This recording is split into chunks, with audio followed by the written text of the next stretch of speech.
Vous écoutez Le Salon dans tes oreilles, une balado-diffusion dans laquelle des auteurs, des autrices et des personnalités discutent de leurs livres et des sujets qui animent l'actualité littéraire.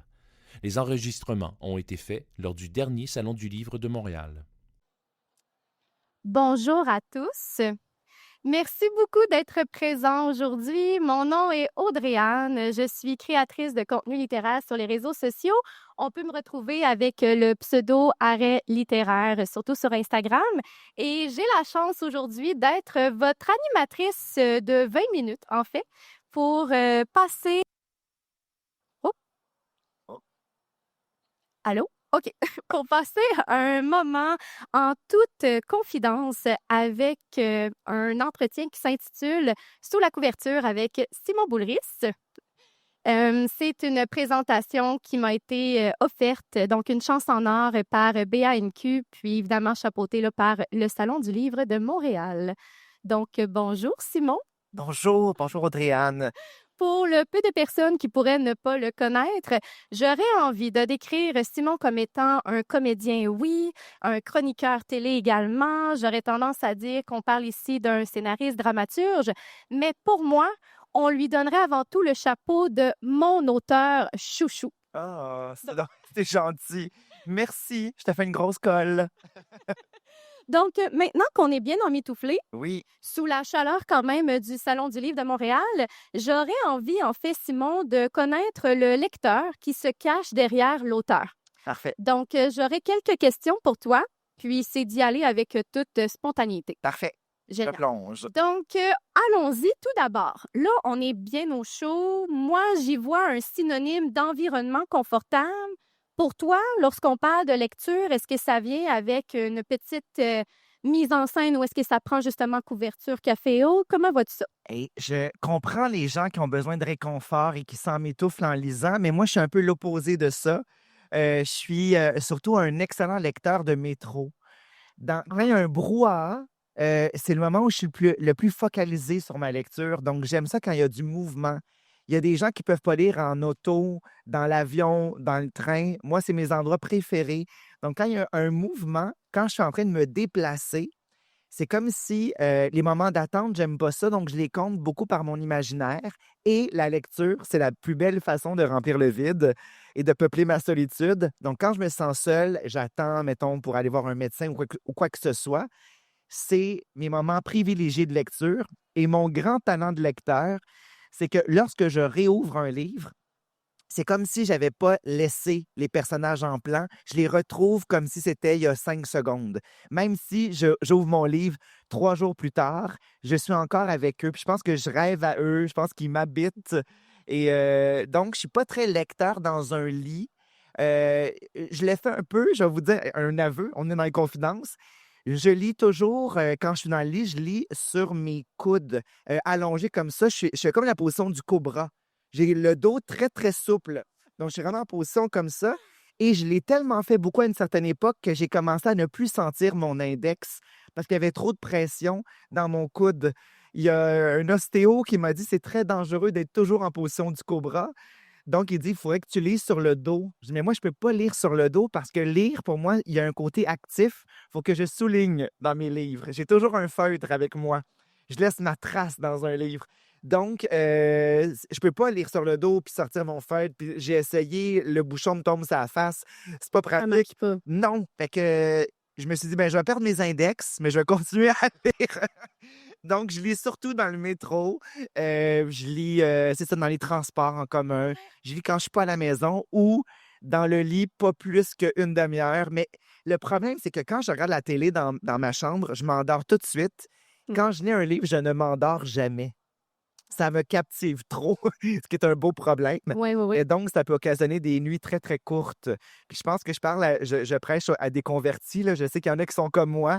C'est un beau problème. C'est juste que c'est le fun, des fois, être de bonne humeur et en forme le lendemain matin aussi. Un heureux problème.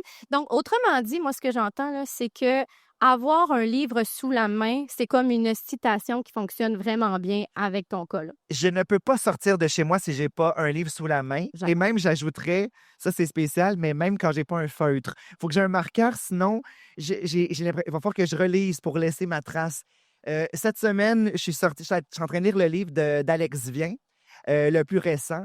Et j'étais dans le métro, oh non, j'ai oublié mon marqueur, que vais-je faire? Genre, je vais me souvenir, j'étais à quelle page que je voulais souligner des phrases.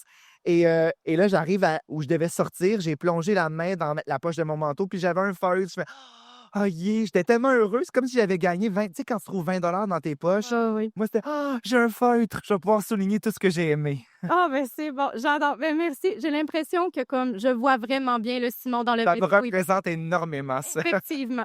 Ce qui m'amène finalement à une autre question, peut-être un petit peu plus pointue, celle-là. Toi, ton premier coup de cœur littéraire, est-ce que tu aurais un souvenir duquel ça pourrait être? J'en ai plusieurs, mais là, il y en a qui vont être étonnés, mais je vais être très honnête avec vous. Puis je trouve ça important. Je le dis beaucoup aux enfants que je rencontre parce qu'il y a des élèves pour qui la lecture, c'est ardu. Et j'étais de ces élèves-là. Pouvez-vous croire que j'ai pas été un enfant qui dévorait les livres? J'étais un enfant qui jalousait sa grande sœur qui avait toujours un livre dans les mains. Je me disais toujours, mais où elle s'en va lorsqu'elle lit? J'appelais son nom, puis elle réagissait pas. Il y avait une bulle opaque autour d'elle et je voulais reproduire ça autour de moi, mais moi, j'avais une bulle de savon. Ça éclatait constamment.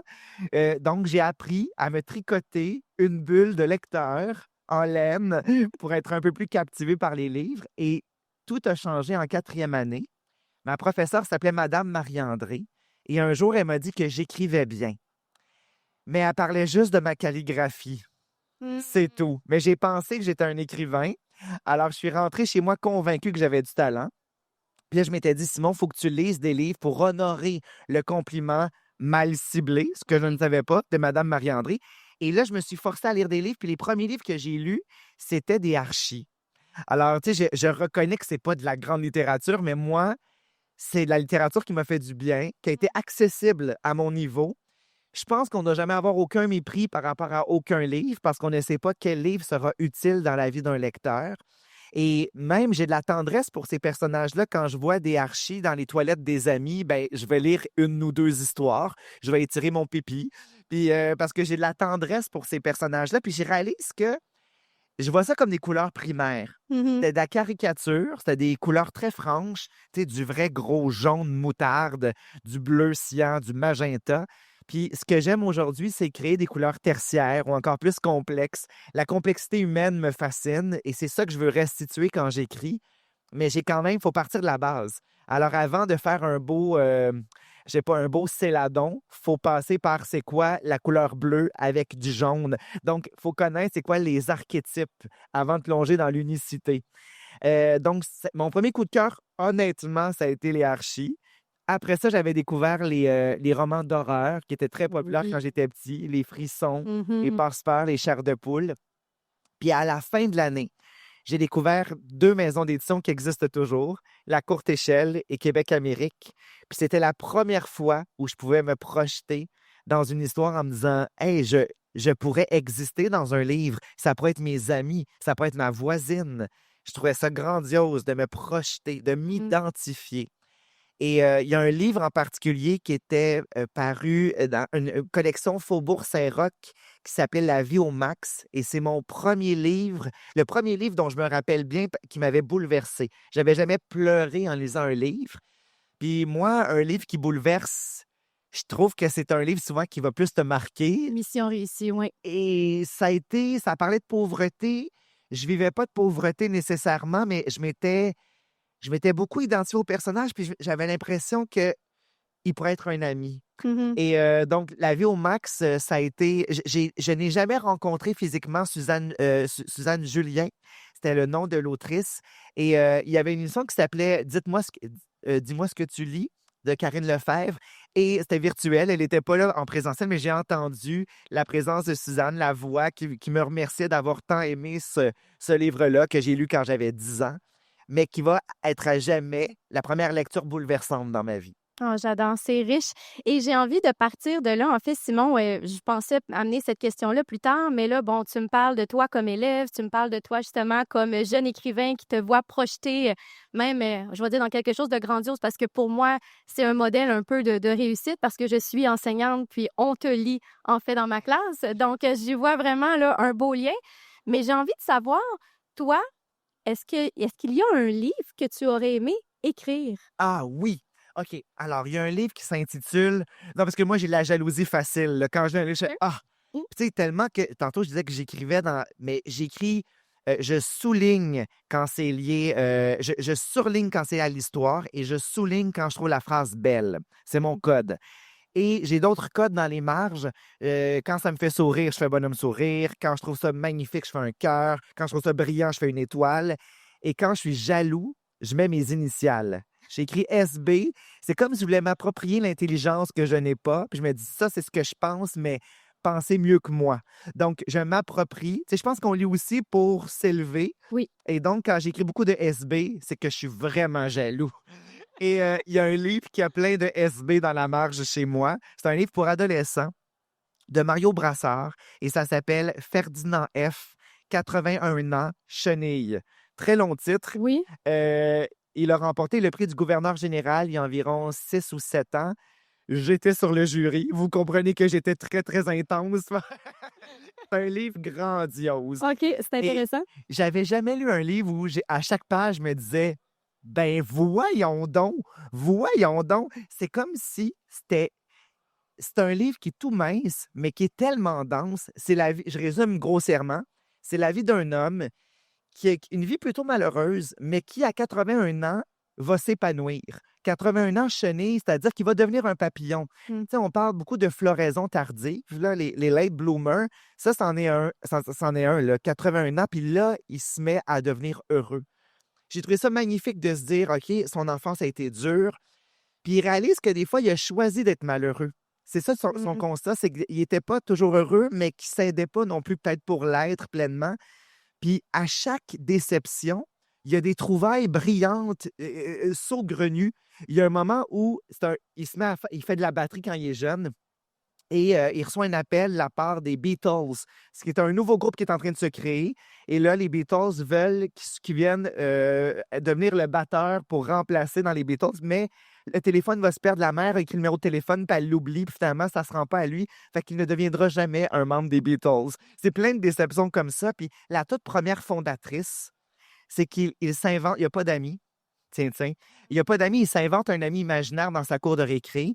Et un jour, pendant une récréation, son ami imaginaire va l'abandonner au profit d'un autre enfant dans la cour de récré. Il se met même mon ami imaginaire ne veut pas de moi. Oui. Et j'attire votre attention là-dessus parce que ceux qui vont lire à la fin, on boucle avec ça, puis on fait non. Et j'ai un frisson parce que vous ne pouvez pas comprendre, mais à la fin, vous allez frissonner. Si vous le lisez, vous allez faire ben voyons donc, c'est beau comme ça. Puis Mario Brassard, c'est à la fois un facteur dans la vie, donc il poste des lettres, ben, tu sais, il apporte les postes qu'on a postés, un facteur qui a des bons jarrets, là, des bons mollets, j'imagine, mais aussi un grand poète. Je trouve ça formidable, c'est un homme de lettres à tous les niveaux. Je trouve ça grandiose. Et il n'a pas écrit beaucoup de romans, mais son roman est traversé par la poésie. Il a remporté plein de prix. Il n'écrit pas beaucoup. C'est comme moi, j'admire sa rétention. Moi, moi, je donne tout. Je parle, on me pose une question, je réponds longuement, je m'excuse. Je suis très généreux, des fois trop. Puis lui, il retient, puis il publie pas beaucoup. Je me dis, j'aimerais ça être comme ça. Mais je suis pas comme ça. J'écris 4 livres par année, puis bon, je me retiens pas. Ben, j'ai envie de dire pour notre bon et mon grand plaisir. Moi, j'accepte ça. Ah. Ce qui m'amène finalement sur une autre question, vraiment là, On va ailleurs. complètement ailleurs. Exact. Je sais que tantôt, tu avais dit que tous les livres se valent, mais est-ce que pour toi, il existe quand même un certain genre ou du moins un certain type de livre que tu appellerais plaisir coupable? Moi, c'est une appellation avec laquelle je suis pas à l'aise. Mmh. Depuis tout jeune, tu sais, mes premières chanteuses préférées, c'était Lara Fabian, Céline Dion, Whitney Houston, à une époque où tout le monde écoutait Green Day. À mon secondaire, moi, j'écoutais Lara Fabian, puis les gens tripaient sur Nirvana, puis j'en parlais de Lara Fabian. Je disais, moi, je suis dans le fan club de Lara Fabian et je m'en vais à Montréal dans quelques semaines pour interviewer Lara Fabian. J'ai gagné un concours. Tout ça est vrai. Et donc, j'étais... Tu sais, j'aurais dû me sentir gêné, humilié, coupable, et je ne l'ai jamais été. OK. C'est dans mon ADN, je pense, de dire non, j'aime ce que j'aime, point à la ligne.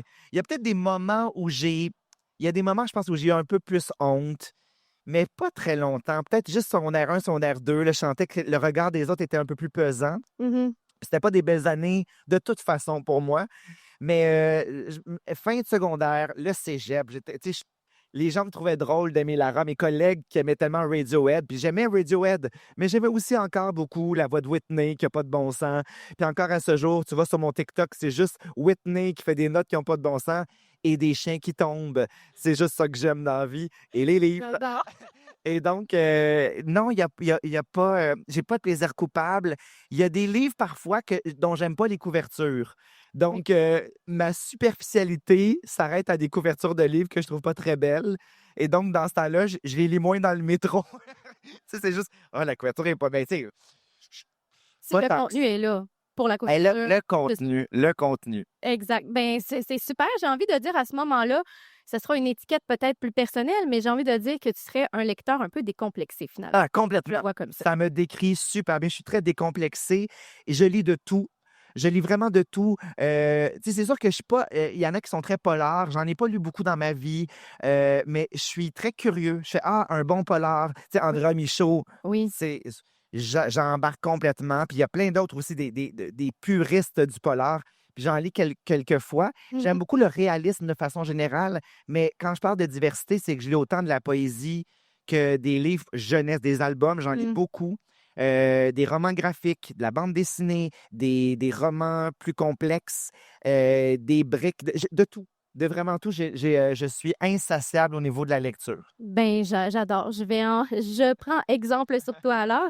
Je vais voir, oui, OK. Donc, j'irai peut-être une dernière et courte question. Donc, il faudra répondre Une peut-être courte plus réponse, Simon, c'est ça, parfait. Je suis capable d'être concis. rapidement. Mario Brassard, Mais Mario Brassard. peut-être que, bon, parmi nous dans la salle, on a peut-être pas non plus, mais quelqu'un qui pourrait te dire « Je n'aime pas lire ». Tu aurais envie de répondre quoi à cette personne? J'aurais envie de dire d'abord, c'est correct. Oui. Des fois, on se sent coupable de ne pas aimer lire. Puis dans notre époque, je sais que notre époque n'est pas toujours facile parce qu'on est beaucoup à une époque où tout est fragmenté, tout va vite. Oui. Les réseaux sociaux, notamment, mais même toutes les vidéos, tout est dans la brièveté. Les chansons ont raccourci. Mhm. Alors, lire un pavé, c'est vraiment contraire à notre époque. C'est pas le rythme qu'impose notre époque. Donc, je conçois bien. Mais je voudrais rassurer les gens en disant, je lis pas beaucoup. Ouais, mais la plupart des gens ont un iPhone dans la main et c'est de la lecture. Je sais que c'est peut-être pas la lecture que noblement on espère, mais on lit. On lit les journaux parfois ou on lit juste des nouvelles de notre voisine sur Facebook. C'est à demeure la lecture. Donc, c'est pas vrai qu'on n'aime pas lire du tout. Et est-ce que tu aurais un titre à suggérer pour Ben, justement se lancer dans « J'aime lire moi, je parle de porte d'entrée. Alors, les Oui. portes d'entrée, il faut que ça soit accessible. Il faut que ça épouse tes passions. Donc, évidemment que c'est du cas par cas.